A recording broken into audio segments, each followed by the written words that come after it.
Okay. So I have said that we are going to use Next.js, right? So some of you might be familiar with React, or you might have reached the level of bootcamps where you started using React, or you have already finished React. So you know the advantages. The React gives us many advantages over other libraries or just using raw JS. So the first one is, of course, the virtual DOM optimization. You know, React uses a virtual DOM to maintain efficient to maintain or efficiently update the actual DOM, your web page or web application, we using a diffing algorithm. That means React keeps a copy of your actual DOM inside their virtual DOM, and whenever you change anything in your React application, effectively through states, so React's virtual DOM will actually compare those changes, and if those changes apply to your previous virtual DOM, they will then update your actual DOM. So your each time something changes in your application, your whole application won't reload. And we have a component-based architecture. That means components means we can separate different code blocks to add different functionalities. We will see that in our project in a moment. We also have hooks. React gives us hooks to simplify state and lifecycle management.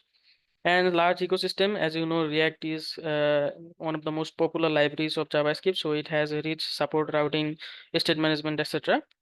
And we also have React dev tools that we can use to debug our React applications and cross-platform development. That means if you are using React, if you want to use React Native to develop your web applications, you can easily learn React Native because the codes are almost similar, or they share the cross-platform. But with using React, you also have some shortcomings, right? Like SEO optimization. So what React does, it does client-side rendering, right? So I'm going to show you what is client-side rendering and how client-side rendering works. So you should know that to make our SEO or some search engine optimization for a web application, the browser search engine, or the Chrome, for example, the Chrome browser search engine has to know the content. What does your application contain? What is the content of your application? Then it will actually move up your application through the search engine, right? So for our React application, we actually only do client-side application. So it is our actually the browser search engine doesn't get any data. So it is really not very efficient for SEO limitations or SEO optimization. And we have our state management complexity. That means handling global state with Redux or similar libraries adds complexity. So it is actually we are going to show you how you can how React Redux has brought some updates with the Redux toolkit. It has actually become simpler now.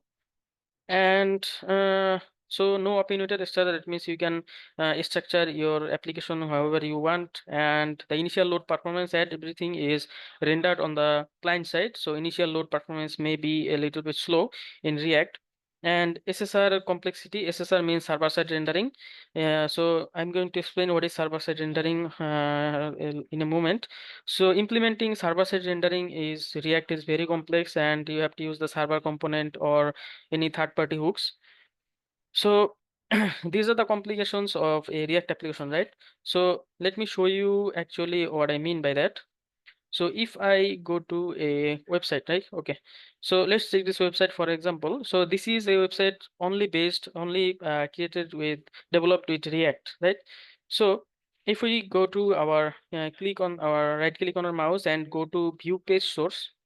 So if you come here, you can see that our React application actually doesn't have much content, right? We only have the title of our web page, like the couture camp. Okay, so it doesn't have any source data. So whenever Google search engine or any other SEO optimization SEO engine searches for a application's data, a React application, it doesn't get any data. So it is not very good for SEO optimization. So then if we look at our bootcamp sub, right? Our bootcamp sub front page, home page. So if okay, so if we come to the view page source here and click on roundup, okay. So now you can see we have lots of data that are already coming from the server. Okay, you have all the contents, all the data in your application, in your page source, right? So now search engines can actually search for this web page and get all the data. So this is very efficient for search engine optimization. So with only React, you cannot do that. So that's why we use Next.js. So this is one of the advantages of using Next.js. Okay, so let's go back. All right. All right. So okay, so how does Next.js help us overcoming these disadvantages or shortcomings of React, right? So as I showed you now that SEO challenges, React client-side rendering doesn't offer good SEO performance. Okay, and with Next.js we have automatic server-side rendering and static generation. That means Next.js provides server-side rendering and static side generation out of the box, improving SEO and load times. Okay. So don't worry about server-side rendering. What does server-side rendering or static site generation mean? I am going to explain those later. And with complex state management, we showed you earlier that managing state globally requires external libraries. And for Next.js, we have simplified data fetching. That means Next.js introduced API routes and getStaticProps, getServerSideProps for easy data fetching. And for performance bottlenecks, code splitting and optimization, Next.js provides some other functionalities and features. SSR complexity, that means server-side rendering complexity, and then Next.js will actually automatically do server-side rendering. And initial load performance issues. So everything in your single page application is actually loaded on the front end. That's why it takes a initial load time is actually longer. But with Next.js, our initial load time is actually shorter, and we get super fast applications. So those are the main advantages of using Next.js. We have our SEO optimization, we have our simplified data fetching, we have our server-side rendering. So these functionalities actually makes a Next.js application much faster than a React application. So I have talked about server client-side rendering, right? So what is client-side rendering? So client-side rendering means that JavaScript runs in the browser to generate HTML. Okay, what does that mean? In this case, the server sends an almost empty HTML page to the client, and the React app takes over to render content on the client side, right? So if we go to that application again, so okay, let me take you there. Okay, if we click on view page source,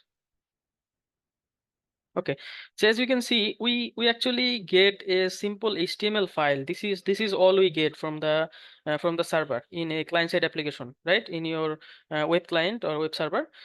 So it just sends us a almost empty HTML, right? Then it gives us some script or some JavaScript file. Now, whenever we come to this website, the initial HTML is loaded, right? Then, as you know, JavaScript has the power to manipulate HTML and CSS. Then what React does is after the HTML is rendered on the UI, the script tag is run, and inside the script tag we have our JavaScript files as bundle. So those JavaScript files will actually create the HTML elements or HTML elements and our CSS and all the functionality.